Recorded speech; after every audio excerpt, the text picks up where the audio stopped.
All right, friends, welcome back to part 2 of this video on the 73 Charger. I really appreciate you coming back, and let's get right back into it. We're going to start off right where I left off. So I hope you enjoy it. Thank you.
All right, let me tighten this up and see what it looks like. I put this on here. It's still not quite straight, but I'm not planning on going high RPMs with this engine, so hopefully it'll stay on. And maybe I can work on it, shim it out a little bit more again later if I need to. I gotta start somewhere.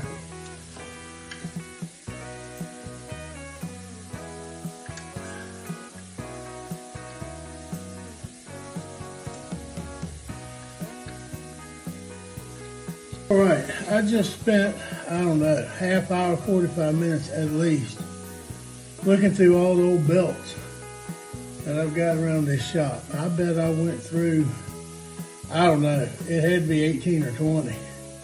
Some brand new for other projects, some old, some real old, like this one I finally found one out of 7 old ones I've had hanging on the wall probably 20 years.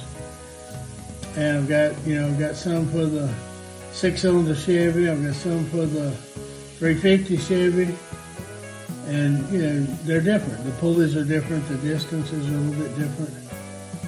And you can't just run in a store and say, oh, I want one for this, because this is, ain't exactly stock. It's slightly modified. Because most of these cars, especially the ones with these water pumps like this, were air conditioned. Chrysler had a lot of air conditioned cars. Now this still is not quite straight, not perfect. This is still back a little bit. I can see the angle. See the angle. Yeah, it's a little bit crooked. But if I don't ream on it, it might be all right for now. Now I'm gonna still need to bring all this out a little bit for this to work. This isn't exactly the way I want it set up, but it may. So now I'm gonna crank her up and see if the belt will stay on there and see if it'll charge. I think I got all these wires. I think I got the field and the ground in the right spot. May not matter, but I got it where the old wires are kind of bent. They fit, so I don't know. Might have to do a little more finagling. It's got all kinds of wires. I think this is for, that's for the temperature control. No, yeah, I don't know. All right.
Oh well. All right, all that crap and still ain't charging. There's another wire over there that I'm not sure exactly where it goes to. It doesn't really want to reach the alternator, but it might be one that goes on there. So I don't know. A lot of these wires, you know, like I say, some are air conditioning wires and some are alternator wires. This alternator was working when it was on the other engine. So 1 step forward and 2 steps back. So we'll get back on it. And I'll tell you one thing, I've had enough of this for today, for right now. Maybe I'll have it a little straightened out by the time I get this video out. If not, this will be part of a video and then to be continued. But, so aggravating. Do all that to get to change the alternator. Hopefully I just got a wire. I might have 2 of the wires. 3 wires on the back of the alternator, and none of them are marked or anything. So it's all kind of some of them been hacked in years ago and all this. So I may just have to change a couple of wires around, figure this and that out. If I get a chance, I might get Josh over here with his little bleep bloop thing that checks all the grounds and the hots and all that stuff. If not, I'll just have to start pulling and plugging and doing that. And either way, I'll do it. But I ain't doing it today. I've had enough 24 with that and bending over this thing trying to get the alternator, shim it up. That took the longest of all, trying to get washers and get it shimmed up. And anytime you fool with altered, a little bit altered, this is just a little bit altered. Anytime you fool with hot rods or anything like that, man, you open a whole can of worms, a whole bunch of junk. But I still like it better than just stock, but it just makes it a whole lot more difficult. But more to come.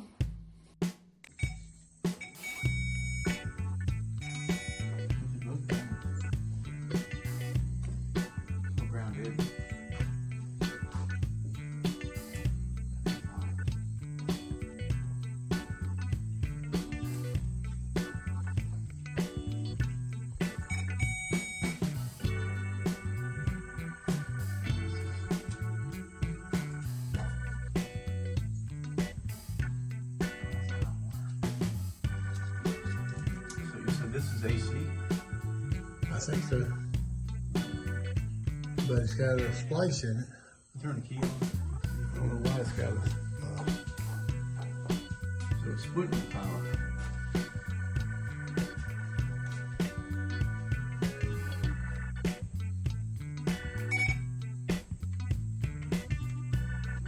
Do you know what's what? What's ground, what's not ground? Or what's supposed to be ground on the alternator? It's on the alternator. Look at the...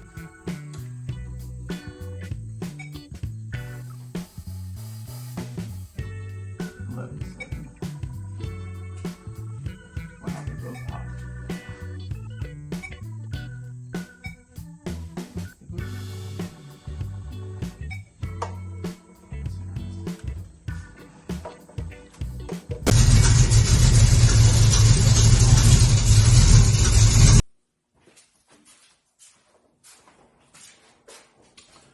All right, well, it's at this point that we realized the alternator that I did all that work on was bad. For some reason, I don't know why it would go bad. It was working good on the car, but it did sit on the shelf in the shop here for probably 2.5 years. So it might have just something might have corroded in there while it was sitting, I don't know. But anyway, that was bad. Josh did his little bleep bloop thing and determined that it wasn't charging. So he called around and he found the alternator that we needed, the high-powered alternator, and it was actually in town. So we piled in the white 66 Plymouth and drove to town and got the alternator. Well, we got back here and put it on. I don't have any video of that. I have very little video after we got it on because I was working with him and we weren't videoing. But anyway, we put it on and the little tensioner bolt wouldn't tighten up. Turned out it was stripped too, just like the one that I had fixed. So that part's still relative. We just had to do that to this new reman new, I guess, where I do that. 3-man alternator. But we got it all together, got it shimmed out, and got it going. And it's charging pretty good. So that's where we're picking up here.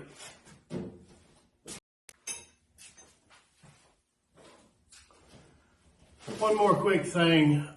In the video, you can hear a tick, tick, tick, tick, tick. Pretty loud tick. That's an exhaust leak. I've got headers on this, long tube headers, and they'll just have header mufflers bolted right to it. I don't even have them supported, so I got to do something different there too. And I think that has worked loose. So that's what you're hearing, tick, tick, tick. The engine's running good, sounding good, but it's that exhaust leak sounds like a little gremlin in there with a hammer.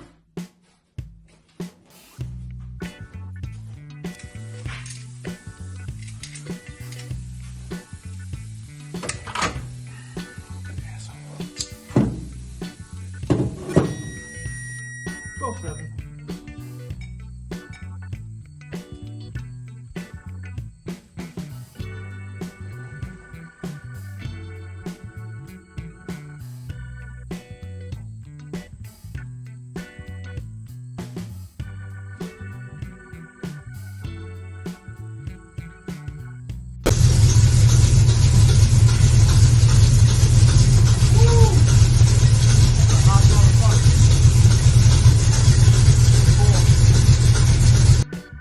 Alright, that's going to do it for this video on the green charger. We're going to be doing a whole lot more to it, so stay tuned, come back, and check out what all I'm doing to it. I'm going to be doing some body work pretty soon. I still got to work on that power steering and all that, so it's a never-ending story is what this is when you're working on old cars. Now, standing next to this one, I actually hooked the battery charger up because I don't want this without a new battery. I don't want it to run down. But I'm going to get back on this real soon. Now, I don't know, it's probably not going to be the next video. It might not be the next one after that. But over the wintertime, I'm going to get back on this. I just ordered a new set of cheap, if you can go cheap nowadays, headers, long tube headers for the C10 V8. I'm going to get those in and I'm going to clean them up and paint them because they come with just that little coating on it. And I'm going to bring you along for that. I'm going to show you that. And I'm getting everything together. We'll put the heads on the 350 and we'll get that in. So I'm going to show you that too. I'm going to adjust the valves while it's on the engine stand, probably before I even flip it over to change the oil pan. But we'll get into all that. So come back. I want you to subscribe so you don't miss any of this. If you like the old trucks, if you like the old cars, whatever, please come back and like, share, comment, and subscribe. I'm trying to grow the channel, and subscriptions really help. So I really appreciate everybody coming back and watching. And come back again, and I'll see you at the shop. And I'll be here.